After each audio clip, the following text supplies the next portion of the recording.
Horror कहानियाँ थी। रहस्यमयी गर्भ।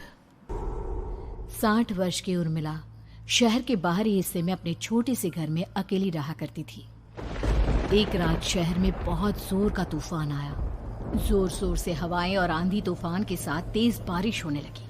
उन आवाजों को सुनकर कोई भी घबरा जाता, लेकिन उर्मिला घर के सारे खिड़की दरवाजे बंद कर गहरी नींद में सो रही थी।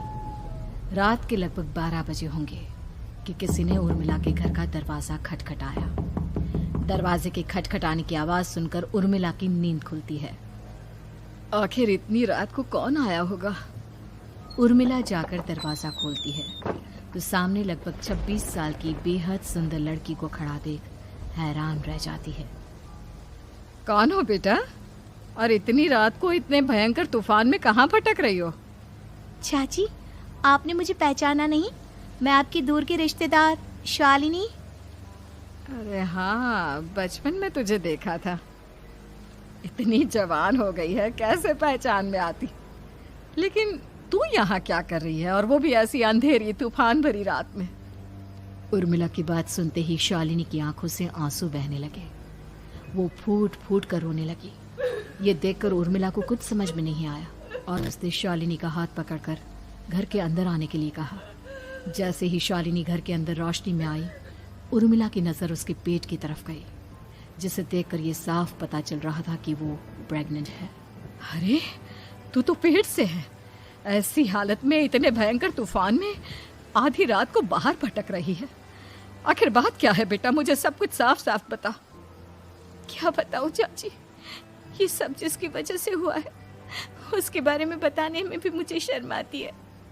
मैंने घर वालों की मर्जी के खिलाफ जाकर एक लड़के से शादी कर ली थी, पर वो शादी के 1 महीने बाद ही मुझे छोड़कर चला गया।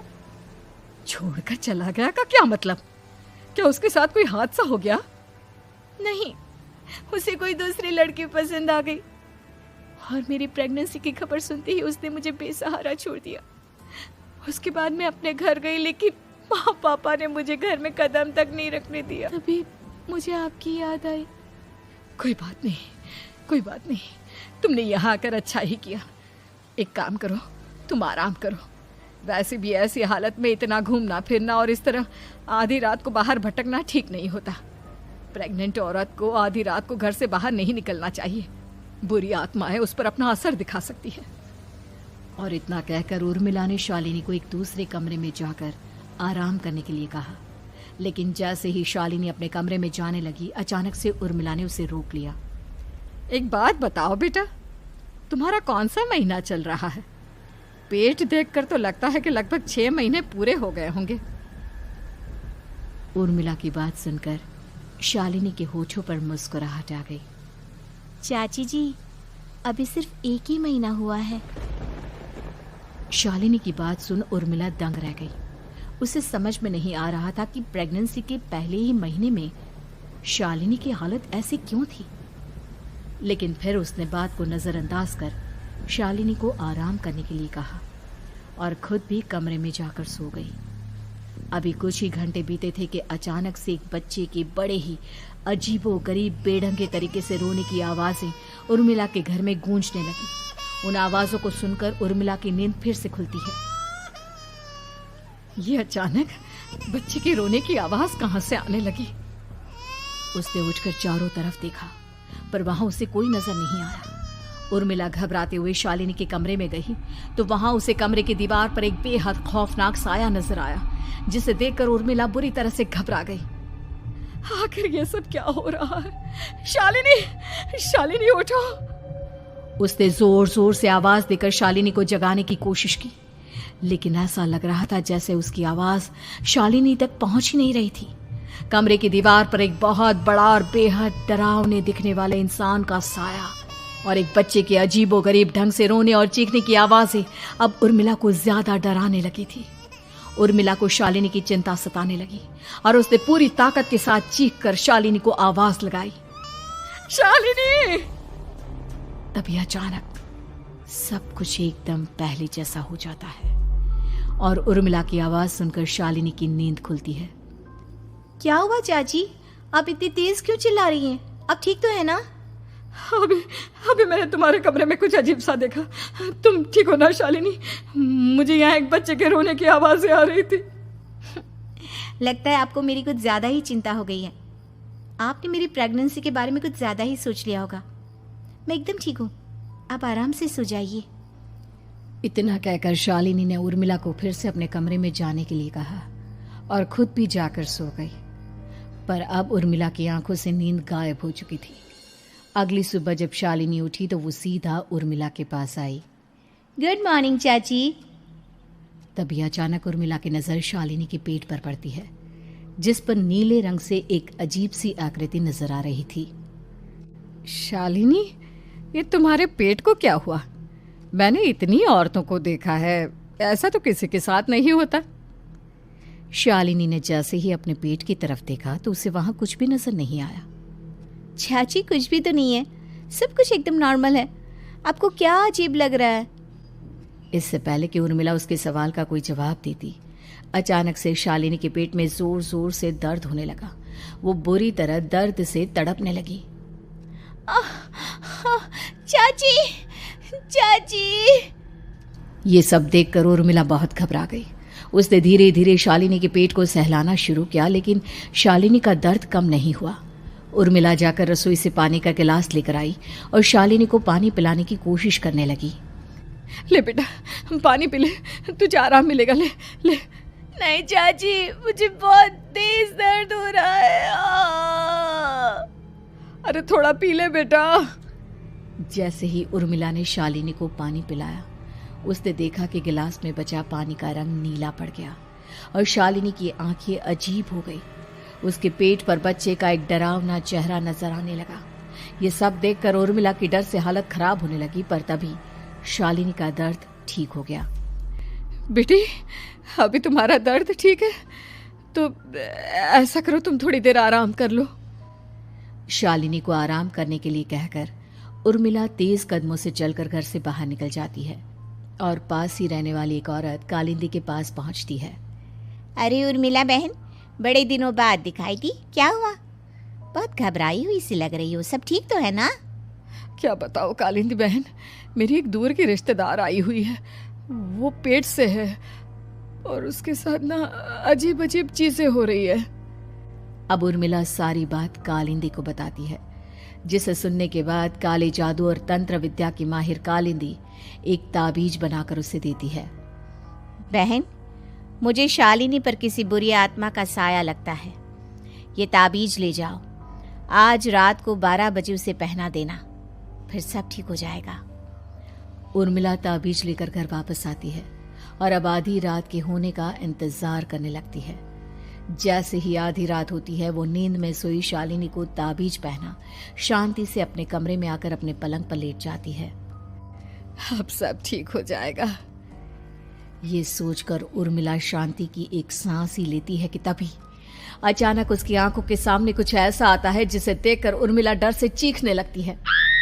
तुम कौन हो? कौन हो तुम? जाओ यहाँ से, जाओ जाओ यहाँ से। तभी उर्मिला की एक जोरदार दर्द भरी डरावनी चीख वहां पर गूंज गई। उर्मिला की आंखों के सामने एक बच्चा खड़ा हुआ था, जिसका पूरा शरीर किसी बूढ़े की तरह नजर आता था, लेकिन मुंह किसी नवजात बच्चे की तरह था। उसकी आंखें गुस्से से लाल थी और वो घूर घूर कर उर्मिला की तरफ देखा जा रहा था। कौन हो तुम? कौन हो?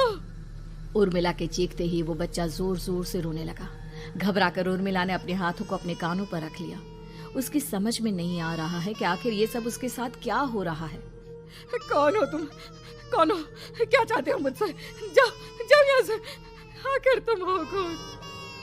तभी अचानक से उर्मिला के पूरे घर में लाल रंग की रोशनी फैल गई। वो बच्चा धीरे धीरे कदमों से चलता हुआ उर्मिला की तरफ बढ़ने लगा। किसी नवजात पैदा हुए बच्चे के जैसे उसके रोने की आवाज अब उर्मिला के कानों में गूंज रही थी। लेकिन कुछ ही सेकंड में वो चुप हो गया और उसने बेहद खतरनाक आवाज में उर्मिला के सवाल का जवाब दिया। मैं वो हूँ जो अब तक पैदा नहीं हुआ, लेकिन जब मैं पैदा हो जाऊंगा तो वो होगा जो अब तक कभी नहीं हुआ। क्या कहना चाहते हो तुम? ऐसा क्या हुआ जो अब तक नहीं हुआ? तबाही होगी, तबाही। सब कुछ खत्म हो जाएगा और ये जो लड़की मुझे जन्म देने वाली है, मैं उसका खून पी जाऊंगा, सारा खून।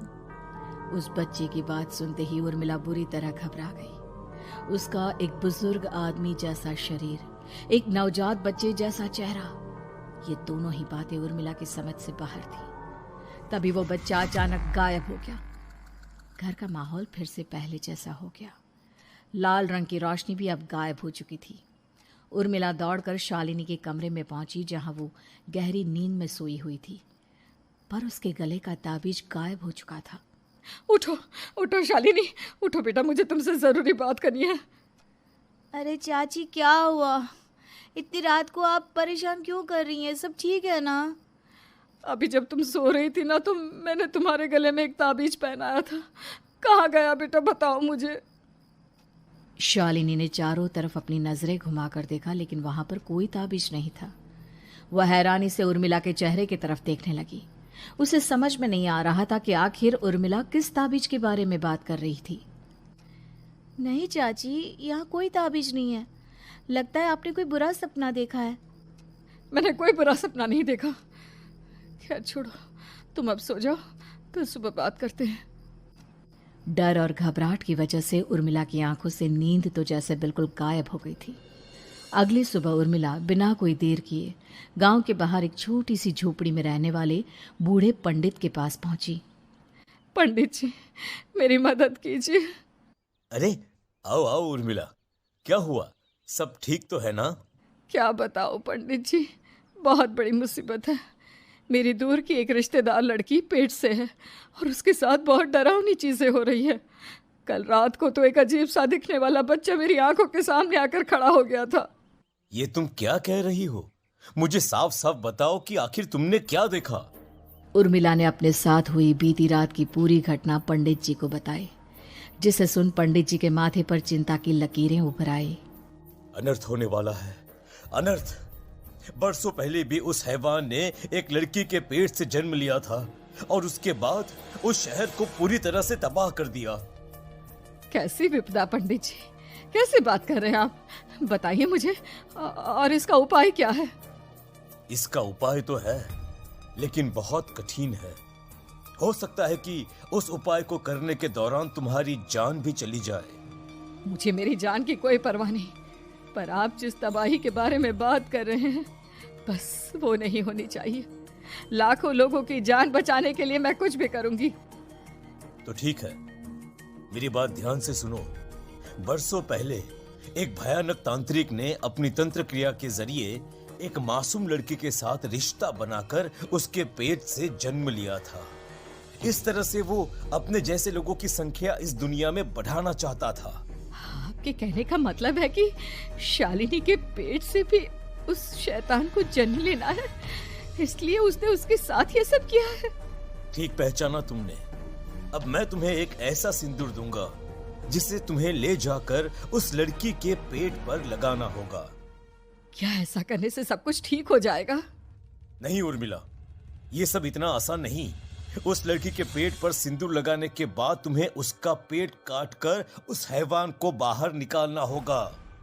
नहीं पंडित जी, मैं ये सब नहीं कर सकती। मैं भला एक जिंदा लड़की के पेट को अपने हाथों से कैसे काट सकती हूँ? अगर तुमने ऐसा नहीं किया तो कुछ ही दिनों में वो हैवान उस लड़की के शरीर से जन्म लेगा और उसके शरीर के सारे खून को पीकर अपनी ताकत को बढ़ाएगा। उसके बाद वो धीरे धीरे इस पूरे शहर को तबाह कर देगा। यहाँ पर कोई जिंदा नहीं बचेगा। लेकिन अगर मैं उसके पेट को काट दूंगी तो क्या वो जिंदा बच पाएगी? अगर शालिनी को कुछ हो गया तो, अगर उसकी मृत्यु हो गई तो? ऐसा कुछ नहीं होगा उर्मिला, तुम्हें अपने मन को पक्का करके ये काम करना ही होगा। सिंदूर लेने के बाद उर्मिला झोपड़ी से बाहर निकलने ही वाली थी कि तभी पंडित जी ने उसे पीछे से आवाज देकर रोका। उर्मिला, उस लड़की का पेट काटकर हैवान को बाहर निकालना ही काफी नहीं होगा। तुम्हें ध्यान रखना होगा कि ये सब करते हुए उस बच्चे का जो आधा बूढ़े का शरीर है उस पर सिंदूर की एक बूंद भी ना लगने पाए, क्योंकि अगर ऐसा हुआ तो वो तुम्हें और बाकी सबको कच्चा खा जाएगा। पंडित जी की बात सुन उर्मिला की आंखें फटी रह गई और उसके शरीर में डर की लहर दौड़ गई। फिर भी उसने हिम्मत की। ठीक है पंडित जी, मैं पूरी कोशिश करूंगी कि मैं उस हैवान को वहीं के वहीं खत्म कर पाऊं। इसके बाद उर्मिला तेज कदमों के साथ घर वापस आती है। दिन बीतता है, रात का अंधेरा छाने लगता है। शालिनी खाना खाकर सोने चली जाती है और उर्मिला लगातार उसके गहरी नींद में सो जाने का इंतजार करने लगती है। जिसके बाद उर्मिला दबे कदमों से शालिनी के कमरे में पहुंच गई। मुझे ये करना ही होगा। अब उर्मिला ने धीरे धीरे शालिनी के पेट पर पंडित जी का दिया सिंदूर लगाना शुरू किया। उर्मिला के हाथ बुरी तरह से कांप रहे थे। उसके एक हाथ में चाकू था जिससे वो पेट काटने वाली थी। उर्मिला ने एक नज़र शालिनी के चेहरे की तरफ देखा और फिर डरते हुए उसके पेट पर चाकू चलाना शुरू किया। कमाल है, मैं इसका पेट काट रही हूँ और ये आराम से सो रही है। इससे दर्द नहीं हो रहा क्या? तभी अचानक उर्मिला के कानों में बच्चे की रोने की आवाज सुनाई देने लगी। उसने घबराकर चारों तरफ देखा पर वहां पर कोई नहीं था। बस रोने की आवाज लगातार आ रही थी। उर्मिला बिना रुके लगातार शालिनी के पेट को काटती रही। उसे इस बात का भी ध्यान रखना था कि सिंदूर बच्चे के बूढ़े आदमी वाली शरीर के हिस्से पर ना लगे। कुछ ही देर में वो हैवानी बच्चा उर्मिला के हाथों में था। उसने बड़ी ही सावधानी से उस बच्चे को बाहर निकाला और पंडित जी के कहे अनुसार उसे घर से दूर जलाने के लिए ले गई। पर तभी उसके सामने वही बूढ़े शरीर और बच्चे के चेहरे वाला बच्चा आ गया। अपनी गोद में और सामने भी बच्चे को देखकर उर्मिला हैरान रह गई। मुझे मारोगी? मुझे इतनी हिम्मत कैसे आ गई तुम्हारी? तुम पैदा नहीं हुए हो और मुझे पता है जब तक तुम्हारा जन्म नहीं हो जाता तो मुझे कुछ नहीं कर सकते। इतना बोलते ही उर्मिला तुरंत उस बच्चे को घास के ढेर पर फेंक कर उसमें आग लगा देती है। जिसके तुरंत बाद वो बूढ़े आदमी के शरीर और बच्चे के चेहरे वाला अजीब तांत्रिक का भूत भी वहां से गायब हो जाता है। कुछ देर बाद उर्मिला घर पहुंचती है तो वो ये देखकर हैरान रह जाती है कि शालिनी का पेट अपने आप जुड़ चुका था। शुक्र है भगवान का और उन पंडित जी का, अब सब ठीक हो जाएगा। सुबह शालिनी सोकर उठती है तो अपना पेट देख बुरी तरह घबरा जाती है। चाची, चाची ये सब क्या हो गया? मेरा पेट अचानक कम कैसे हो गया? मेरा बच्चा कहाँ गया चाची? बेटी, वो बच्चा नहीं, एक खतरनाक तांत्रिक था जो तुम्हारे कोख से जन्म लेकर सबको मार देना चाहता था। वो पैदा होते ही तुम्हारी जान भी ले लेता, इसलिए मैंने पंडित जी के बताए उपाय से उसका खात्मा कर दिया है। अब सब ठीक है। शालिनी को उर्मिला की बात समझ में नहीं आती। जिसके बाद शालिनी को पूरी बात उर्मिला आराम से समझाती है। अब वो दोनों ही भगवान का शुक्र अदा करती हैं और एक साथ रहने लगती हैं।